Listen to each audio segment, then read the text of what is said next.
Hey guys, so I ended up watching the video about July of 64, and it kind of started off with this dialogue, and it said like it viewed the North as a kinder mistress. And so first off, my mind went to the idea of like, oh, but it's still a mistress though. Like, yes, the North is a kinder mistress, but there is still a lot of like marginalization and oppression in the North. And so it was interesting to see how like the North had this idea about it, about like respect, about where people of color could pursue career aspirations in education, housing, and kind of this idea of Rochester as just being like smug town, and just being really proud of how prosperous it was and letting its wealth and its success blind them to a lot of the issues that are forming in their city, and kind of this idea of like, we don't really have any problems here, and kind of like, how could we have problems here? And nobody wanted to hear about those who weren't rich, and they really just didn't want to rock the boat, which was interesting. And also just, I don't know, it made me think about a lot of things. And I also thought it was interesting how there was a difference between the treatment of white Europeans and of black people who were born and raised in the United States, and kind of how there was this man that was talking about how like he's like, there really aren't like that many cultural differences, like we were raised in the same place, like there's more cultural differences between these Europeans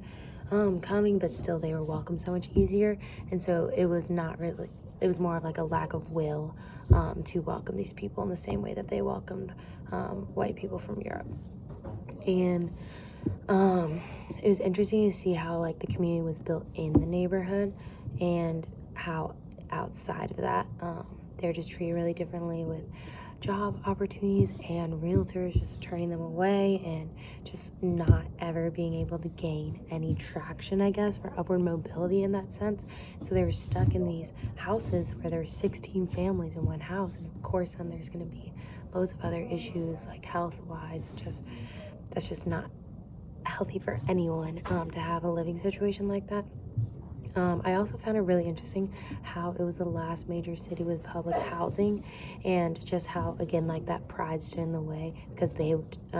people from Rochester didn't want to believe that they even needed public housing and any assistance, but really they were struggling in that area and really needed that public assistance. And then obviously there was the July 24th, kind of how that whole weekend just escalate a lot of things, and a lot of the hurt that this community had been feeling in Rochester. And it was, honestly, it was so like good and helpful to watch, but it was still very difficult to watch, and to see the police brutality, and also to hear the difference between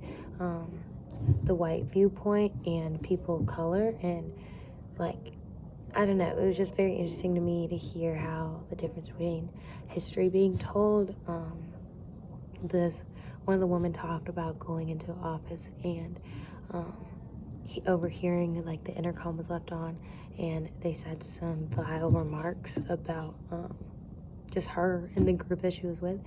and that was about to go in and have this meeting. And I think the mayor at the time was like, that's just false, like.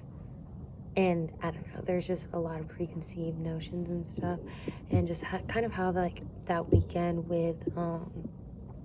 Brandy being arrested for public intoxication, how that really just like lit this keg of dynamite,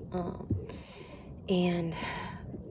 just like how these riots started, and how it just destroyed their own neighborhood too, in their own community, and almost left like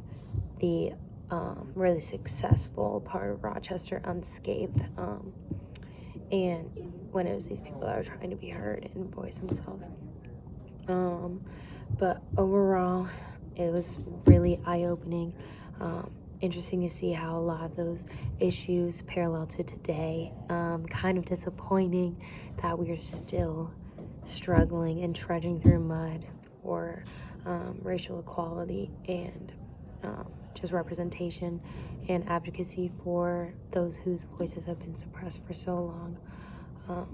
But yeah.